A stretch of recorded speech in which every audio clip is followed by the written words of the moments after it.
Wayside School, Chapter 14. A light bulb, a pencil sharpener, a coffee pot, and a sack of potatoes.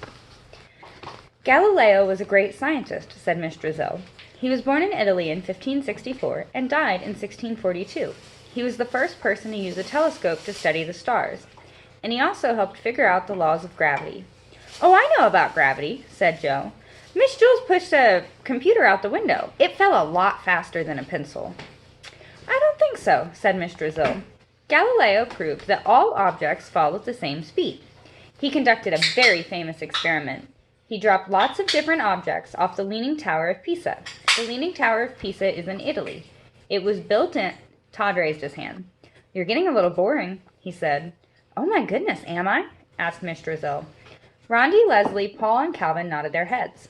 I'm sorry, said Miss Drizzle. She thought a moment. I know, she exclaimed. Let's do an experiment here. The children cheered. They loved experiments. Miss Drizzle rubbed her hands together. Let's see.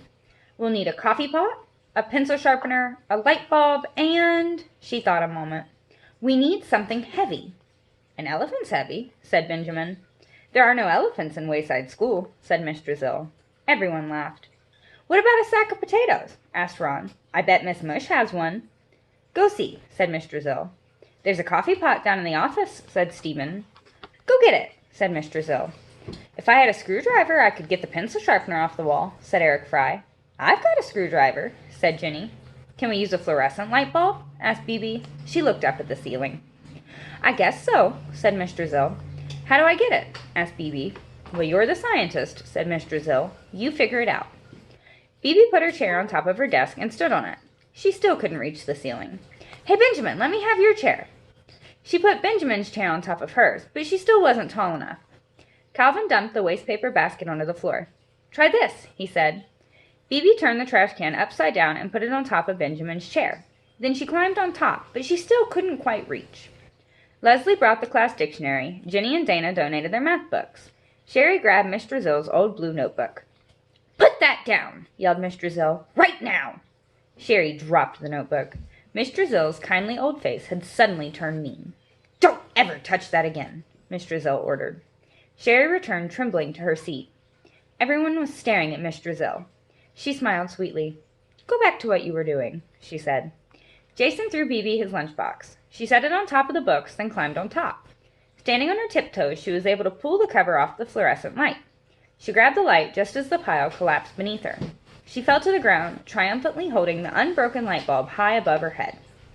Ron returned with a sack of potatoes from Miss Mush. Stephen returned with Mr. Kidswatter's coffee pot. Eric Fry unscrewed the pencil sharpener from the wall. Miss Drizzle wrote coffee pot, sack of potatoes, pencil sharpener, and light bulb on the blackboard. We're going to drop all 4 objects out the window at the same time, she said. How many people think the coffee pot will hit the ground first? Is there coffee in it? Asked John. It's about half full, Stephen reported. 8 kids thought the coffee pot would hit the ground first. 16 thought the sack of potatoes would hit the ground first. 3 thought the light bulb would be first. Only Terrence thought the pencil sharpener would hit first. Jason, Jenny, Joe, John, and Joy were the judges. Miss Drizzle sent them outside. Stephen held the coffee pot out one window. Bibi held the light bulb out another. Eric Fry held the pencil sharpener out another, and Ron held out the sack of potatoes. Everyone else crowded around to watch. With everyone on the same side of the classroom, the school leaned a little bit, just like the Leaning Tower of Pisa.